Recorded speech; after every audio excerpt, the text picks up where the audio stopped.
Yesterday, outside the courtroom was a parade of dum-dums. A parade of morons who are surrogates for Donald Trump.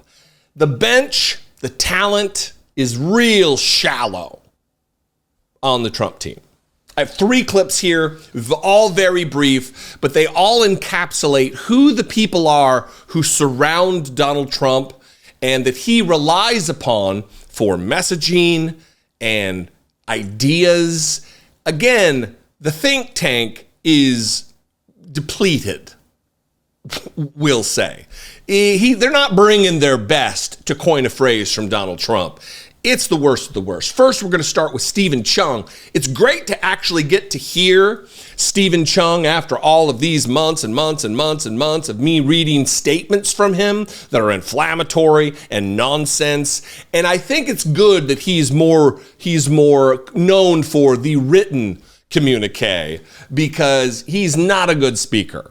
From the cartoon voice to the marble mouth to the not being able to get the words out. Look, I talk for a living. I get it. I stumble and fumble. But man, if you're this, if you lack adroitness, if you lack skillfulness and artfulness this deep, hang it up, brother.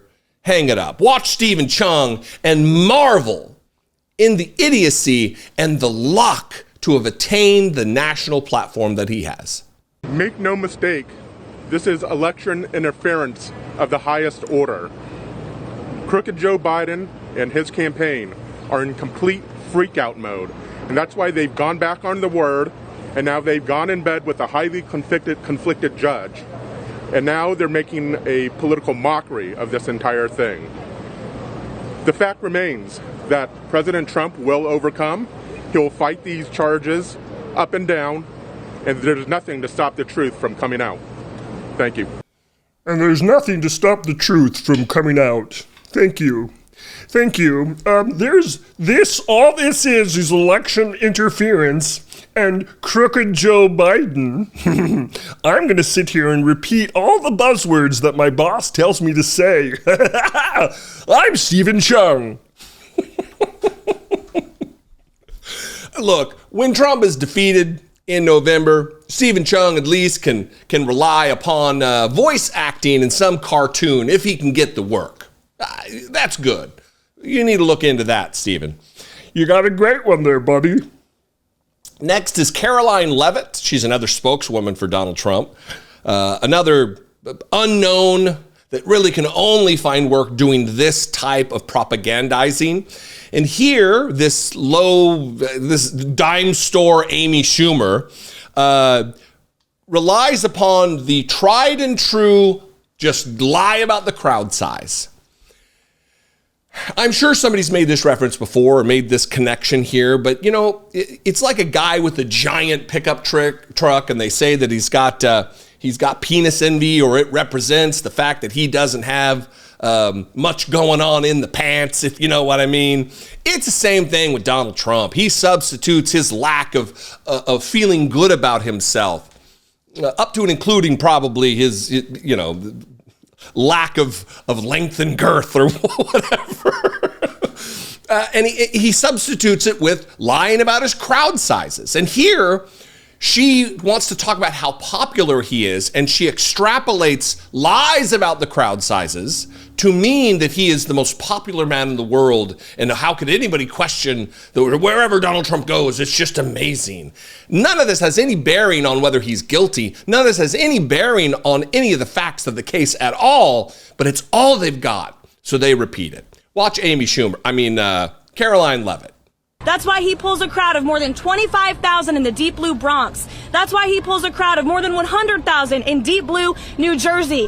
Everywhere he goes, everyday Americans, not elitist, out-of-touch Hollywood actors like Robert De Niro, who have no idea the real problems that people in this city and across this country are facing. Just like with every other Trump event where they lie about the number, the New Jersey rally really is getting a shot to the arm. Because now it's over 100,000. It started, it was like 60 to 80. And that was even a lie. The venue doesn't even hold like 20,000 people. And here we are now. It's not only 100,000, it's over 100,000. So what's that tell you about the Bronx event? That most of the people who showed up were not from the Bronx. They have to adhere to lies. They have to rely upon lies. Speaking of lies and liars and grifters and charlatans and people who would be without a job if not for the corrupt and criminal Donald Trump, Jason Miller had some things to say, and he really went hard on, or as hard as he can, I guess. He went really hard on Robert De Niro, calling him a washed-up actor, calling Robert De Niro a washed-up actor. I don't know if the stories are true about, I'm not going to go there. I feel gross doing that. I'm not going to. Just look up Jason Miller, girlfriend pregnant, Google that, and then you can see what kind of a scumbag he's alleged to be. I already said too much. Anyway, here's Jason Miller, and then we'll talk about Robert De Niro being a washed-up has-been. And the best that Biden can do is roll out a washed-up actor. And don't worry, my remarks will be shorter than The Irishman. I won't make you suffer for 3 hours. But the best they can do is roll out a washed-up actor. Oh, The Irishman was a long movie. Hilarious. What a burn, Jason Miller. I saw somebody on Twitter who called him a face painted on a balloon. And look, being an off-again, on-again fat guy, I think that's hilarious. There are for sure times where I look like my face has been painted onto a pumpkin or something. But let's talk about Robert De Niro and how washed up he is. I have here in my hands, we'll put it on screen, it's from Wikipedia. But these are the times that Robert De Niro has won, or just all been nominated, but he's won 2 Academy Awards. Unimportant win an Academy Award. I mean, if you're an actor, I'm sure it's important, but in the scheme of things, not unimportant. But if they're going to call him a washed-up actor, let's talk about it. Let's address it. 1975, 1977, 1979, 1981, 1991, 1992, 2013, 2020. And he's so washed up that this very year that we live in, he was nominated for an Academy Award for Killers of the Flower Moon, which if you have not seen, you should go see. But he won for Godfather Part 2 and for Raging Bull. I guess I could read the rest. Godfather Part 2, Taxi Driver, The Deer Hunter, Raging Bull, Awakenings, another fantastic movie, Cape Fear, Silver Linings Playbook, The Irishman, and Killers of the Flower Moon. Washed up, has been. Anybody, it's the same that you hear from conservatives like Laura Ingraham with her shut up and dribble. We don't want to hear from you. You're just an athlete. You're just an actor. You're just a celebrity. No one wants to hear from you unless you're Kid Rock or some other idiot who's espousing conservative fascistic ideas. Then, your opinion really, really matters. We need to hear from you, Ted Nugent. We need to hear from you, Dean Cain. We need to hear from you, Kevin Sorbo, Scott Baio, Rob Schneider, making copies. Come on. You can't have it both ways.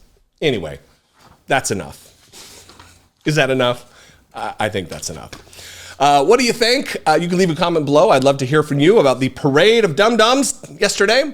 You can also leave me a voicemail, 714-576-4054. Of course, as always, you can email me. daily@dollemore.com. I want to hear from you. I would also appreciate if you would consider supporting this work by becoming a channel member right here on YouTube, joining the channel member family. Click the join button below, $2 a month. I would love it. You can also go over to patreon.com/IDoubtItPodcast. $2 a month there. All of it goes to support the work we do in both the podcast and here on YouTube. Thank you very much. You can follow me on Twitter and Instagram and Threads and TikTok and Facebook and Blue Sky, all of them at Dollemore. Just search that and you will likely find me. Crazy times. I'll see you next time. Be genuine. Take care. of one another.